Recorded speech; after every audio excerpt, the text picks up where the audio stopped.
सदियों पहले की बात है। एक अजीम और खुशहाल सल्तनत थी। इस सल्तनत का बादशाह सुल्तान शमसुद्दीन इंसाफ पसंद, फैयाज और अक्लमंद हुक्मरान माना जाता था। उसके महल में सोने चांदी की कमी न थी, मगर उसकी सबसे कीमती चीज न खजाना था न तख्त, बल्कि एक खास कुत्ता शेरवान। शेरवान एक निहायत वफादार और बहादुर कुत्ता था। उसका रंग बर्फ की तरह सफ़ेद, आंखें चमकदार सुनहरी और जिस्म मजबूत और फुर्तीला था। बचपन में ही बादशाह ने उसे पाला था और तब से शेरवान हर वक्त बादशाह के साथ रहता। दरबार में अगर कोई भी बादशाह के करीब जाने की कोशिश करता तो पहले शेरवान की इजाज़त ज़रूरी होती थी। दूसरी तरफ वज़ीर आज़म नवाब फ़हीम खान का भी एक पालतू जानवर था, एक चालाक लोमड़ी जिसका नाम था चुलबुली। चुलबुली निहायत ज़हीन और मंसूबा साज थी। फ़हीम खान अक्सर अपने लोमड़ी से इशारों में बातें करता और यूं लगता जैसे दोनों एक दूसरे के ख्यालात पढ़ सकते हों। वक्त गुजरता गया, मगर वज़ीर फ़हीम खान के दिल में एक बात खटकने लगी। बादशाह को हर काम में शेरवान पर इतना भरोसा क्यों है?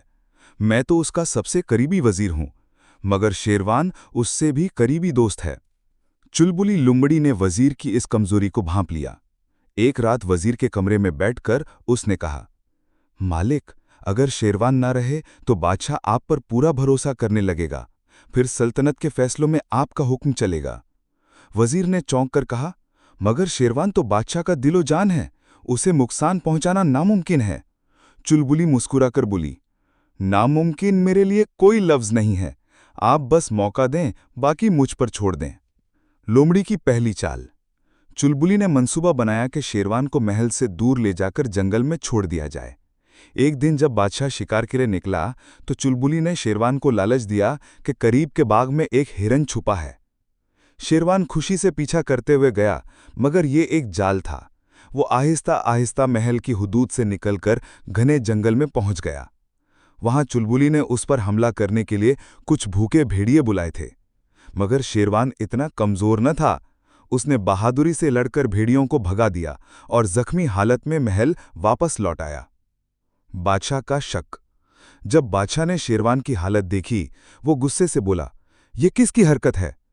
वजीर ने मासूम बनकर कहा, जहांपना, शायद ये किसी जंगली जानवर का काम है, मगर आपको चाहिए कि अभी से महल में ही रखें, बाहर न जाने दें। बादशाह ने सर हिला दिया, मगर उसके दिल में शक बैठ गया कि कोई महल के अंदर से उसके दोस्त को नुकसान पहुंचाना चाहता है। लोमड़ी की दूसरी चाल। चुलबुली ने हार न मानी।